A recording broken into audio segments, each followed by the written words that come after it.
Hello, welcome back to another episode, or the second episode, in my Raze the World campaign. We're gonna play a horde, and we're gonna play the shit out of it. Oh, loyalty has changed. Oh, how much territory do they want? They want...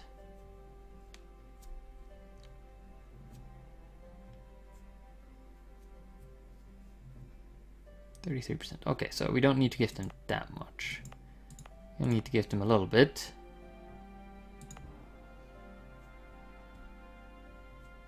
Can I put an estate in here? Probably has to be a core.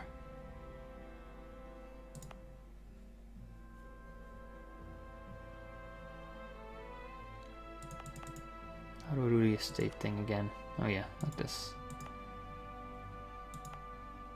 Oh no, it doesn't. There we go, they're happy again. Much better.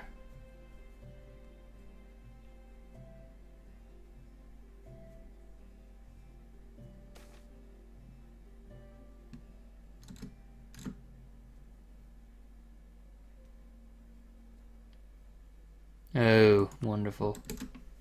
Horrible events happening.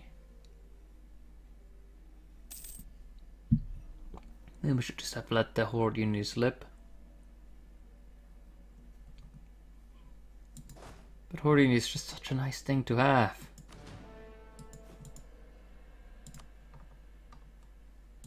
So let's build some more Eastern Swarm Cav.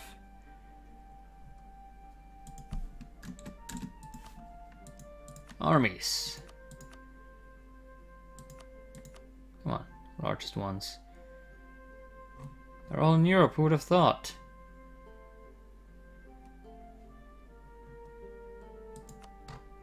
How about I go by tag? Buryatia currently has 10,000 troops, so we'll need a few more on our side.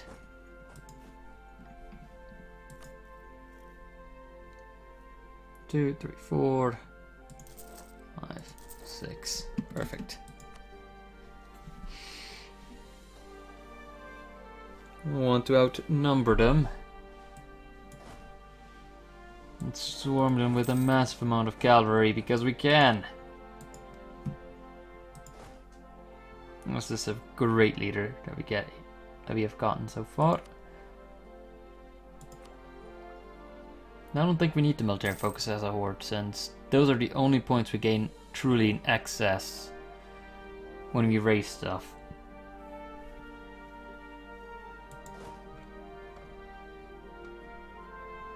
Because other points, you know, admin points, you could argue, will be used a ton since we're going to expand so much.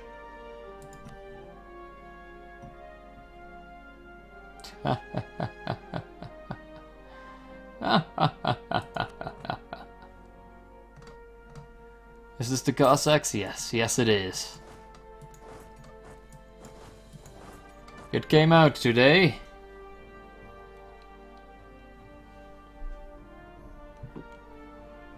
For everyone to buy.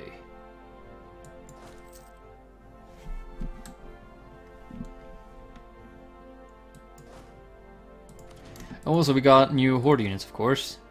So we can stay a horde. I mean, they're not that great. You know, 20 pips is pretty bad. I think like 24 is the max.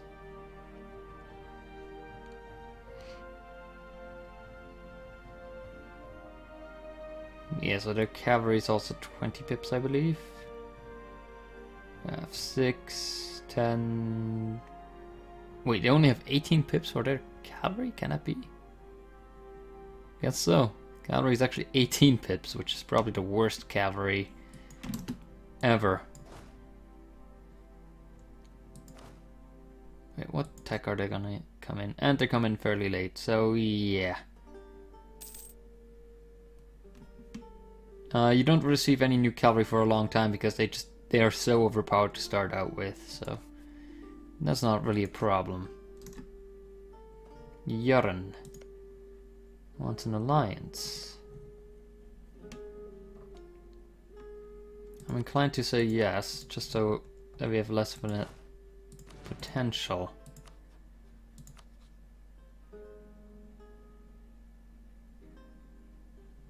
Of a coalition. So that's fine.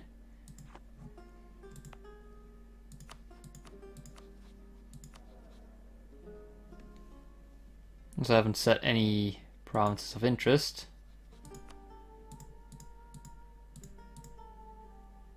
There we go. Rivals. Borealia. Also of interest, of course. It's the fucking Ming Empire. I will wreck you, Ming. I'll wreck you so hard. The Mongol invasion will return.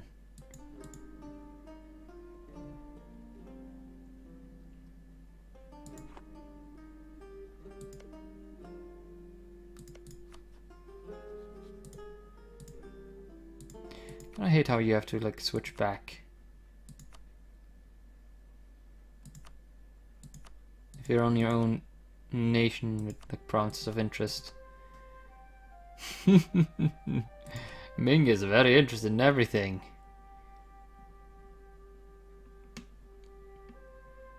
Chagatai is also very interested in all of Ming.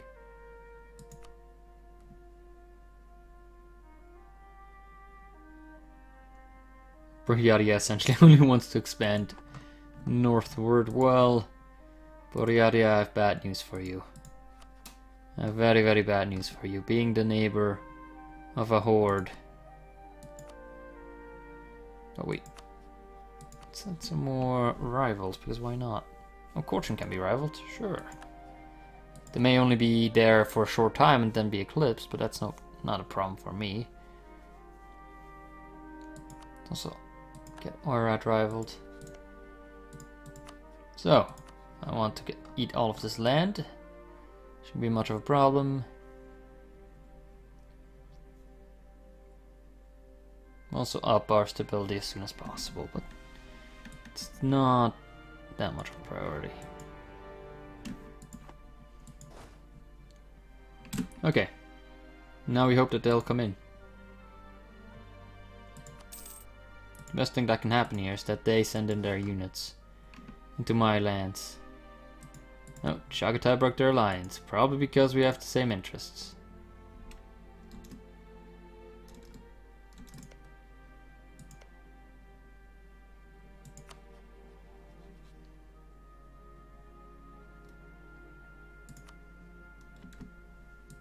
I'm just thinking that I'm gonna have way less alliances. Call to arms? Oh, fuck off. I literally just started a war. Who calls in their ally right after they enter into a war situation? That's just an evil thing to do, buddy. Oh, they added some additional troops. Doesn't matter though. We're going to attack into the fields with a far superior general with way more cavalry. There should be no way that they have any fucking chance whatsoever. I say, what the fuck? I mean, what the fuck? They should have no chance. We're flanking the shit out of them. Okay, fine. We're only flanking them on one side. But still. Holy shit. Our general is far better. We are in our homeland. The fact that they're holding on is actually quite the insult to my glorious horde.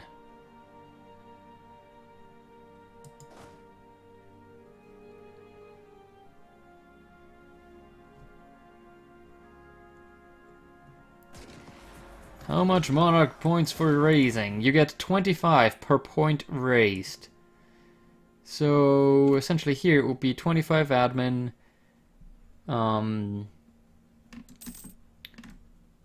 25 Diplo, and assuming it would raise 3 because 1/3, it would go 75 military points.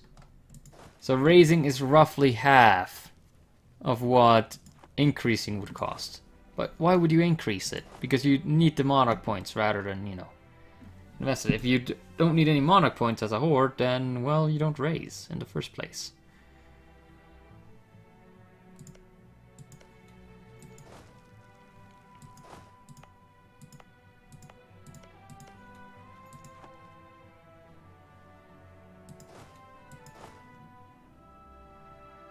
What is this button? There's no explanation to this button. What does it do? Maybe it's just a look at the siege, I guess.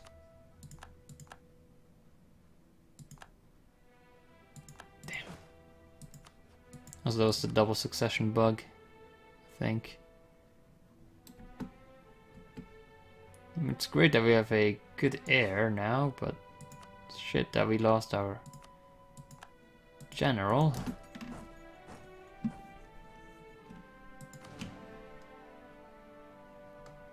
Okay, we're gonna catch that 1k. Destroy it. Ooh, 2k.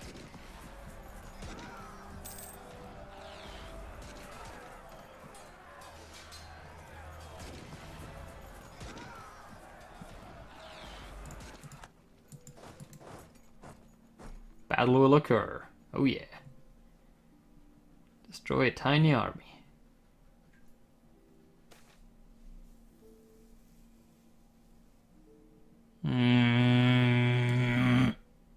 Fuck you. Seriously. Guess what I don't need right now? Rebels. Well, let's just let them wait as long as possible. Also, there's one downside to having a syncretic faith, and that is you can't convert it. Like, while it's a syncretic faith, you cannot convert it.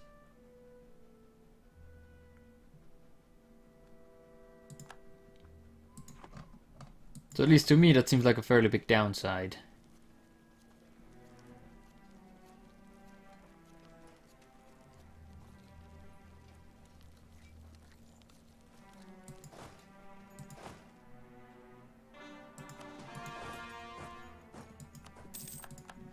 Okay, finally getting some cores. Because of course you'll have to deal with the provinces eventually, usually. At least I wouldn't want to stay syncretic with Vajrayana. I'm probably gonna be syncretic with Sunni forever. And maybe eventually go for Catholic. There is an achievement for having Nahuatl as your syncretic faith.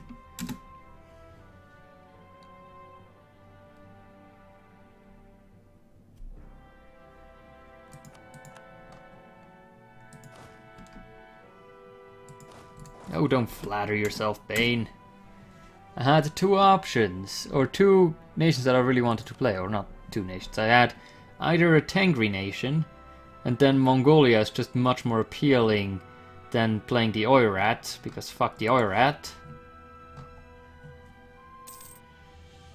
Stupid Queen of Hordes, you could say.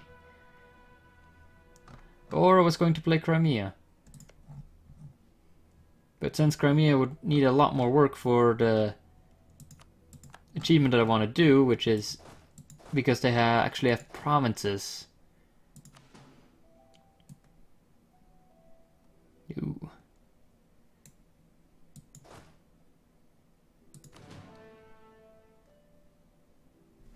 Oh, wonderful. What was I going to say? Oh yeah, that Crimea has provinces that are way too high in development.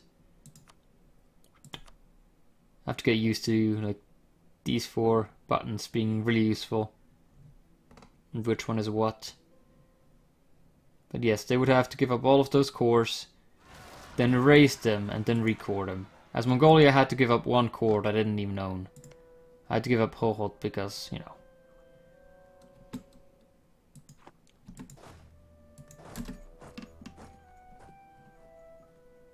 Okay, now we're fairly even. Damn you. Maybe I can catch them in here? Probably not, though.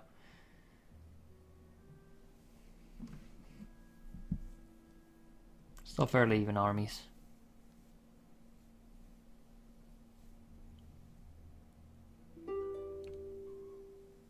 I think I would rather keep the size.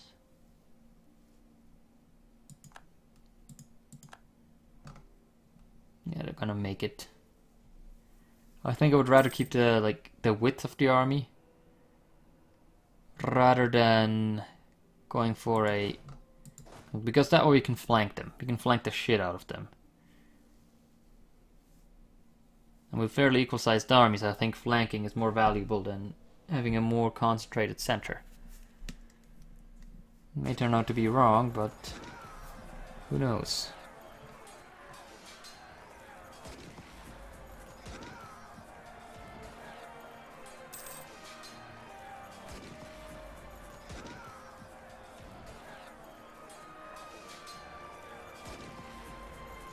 Okay, and then we'll try to deal with their army in its entirety before doing anything else.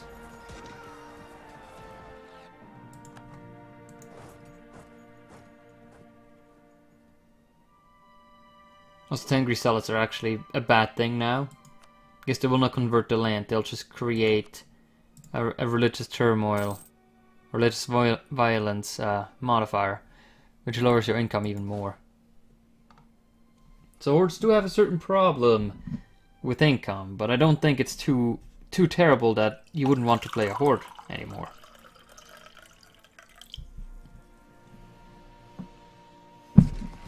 I mean, playing a horde through and through might not be the strongest way of playing a horde, but who cares? They also lost their appeal to be a really, really cool, you know, westernized nation. Because you get no, like, horde ideas themselves were nerfed, so, you know, you don't get the amazing no more reinforcement costs once you are a western horde.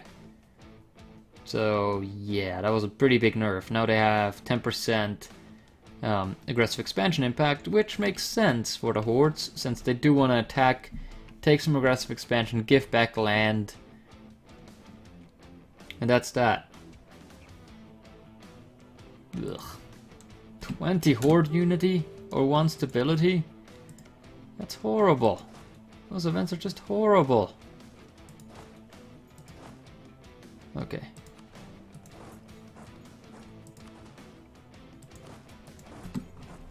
Let's just get everything sieged down.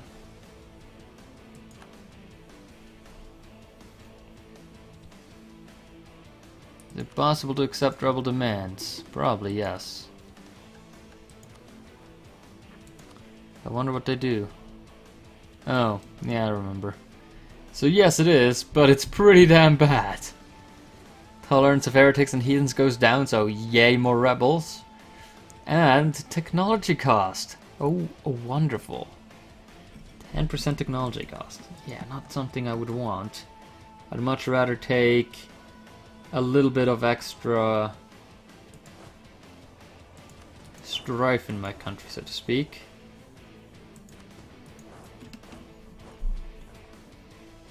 Rather than actually accepting their demands. Of course, they do have a pretty good general. 2 shock isn't shabby.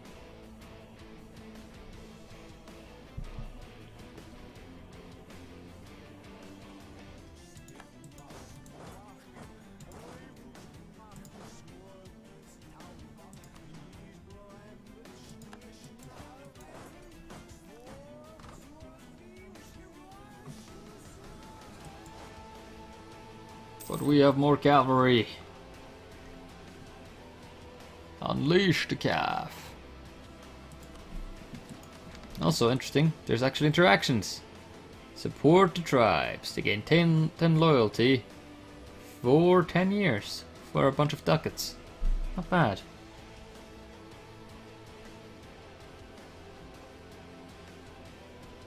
You have to have a greater influence than 50, which you actually do not right now, which is pretty good. You could gain extra manpower. for 10 loyalty. I'm not sure if that's actually worth it.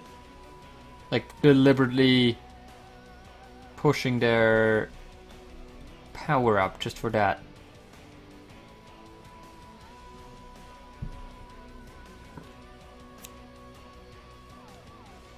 Recruit a minister. Interesting.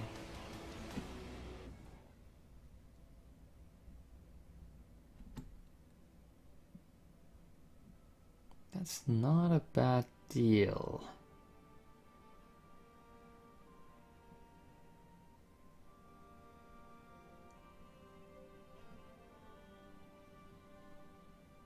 Interesting. Doesn't it do anything?